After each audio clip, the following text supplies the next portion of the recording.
Back with us on In Focus on Newsroom Africa, Channel 405. The South African Municipal Workers Union says it has begun mobilizing its members for a possible strike in the municipalities across the country. The union is demanding a 4,000 rands wage increase across the board, but the South African Local Government Association has said it can only afford an increase of 2.8% or around 250 a month.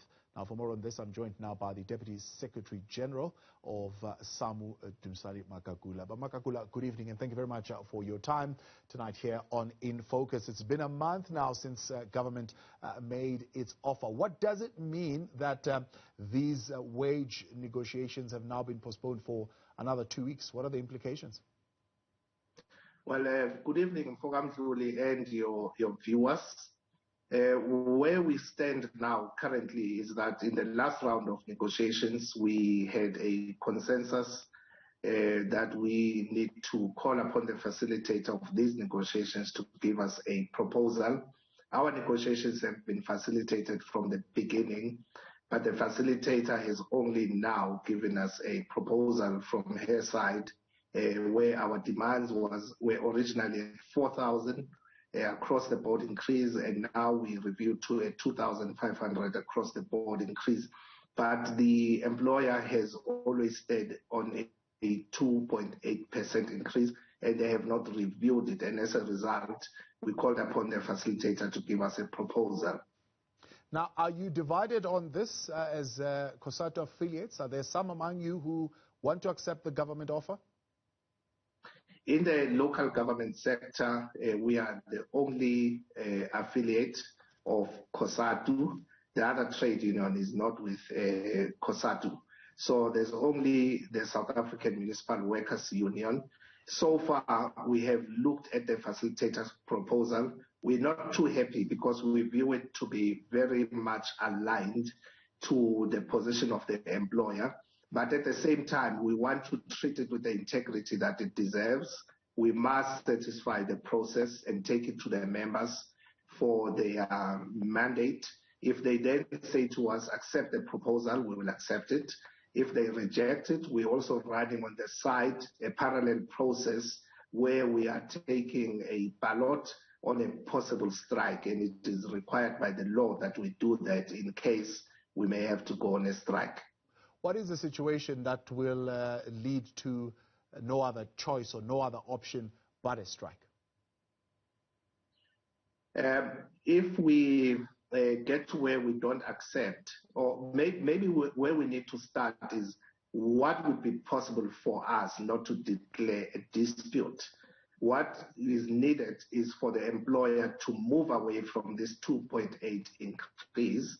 The facilitator has proposed a 4%. We don't know if our members are going to accept the 4%, but of course the 2.8 is already rejected. And if there is an improvement over and above the 4% that comes from the facilitator, we may be looking at a situation where we have saved the possibility of a strike. But otherwise, in terms of the law, if we don't agree to the facilitator's proposal, we have two choices, either to go on an interest arbitration or go on a strike. But in a case where we go on a strike, we would need a secret ballot by the members of SAMWU.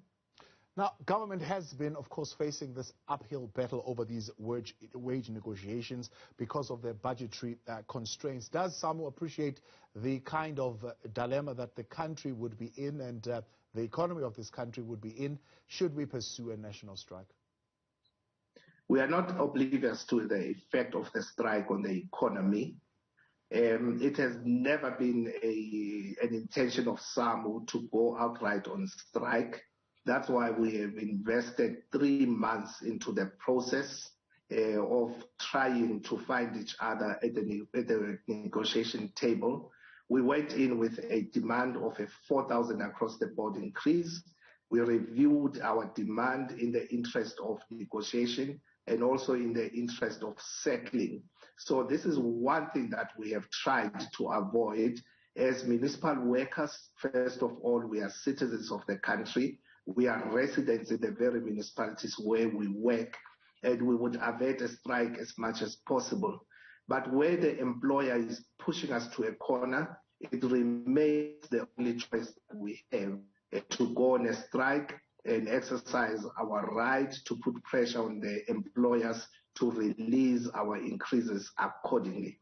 Are there other demands, any other demands over and above the 4,000 across the board wage increase? We are demanding a single year agreement. We are demanding that the EPWP and CWP workers, we need to come to an agreement of their employability because they continue to be exploited by municipalities.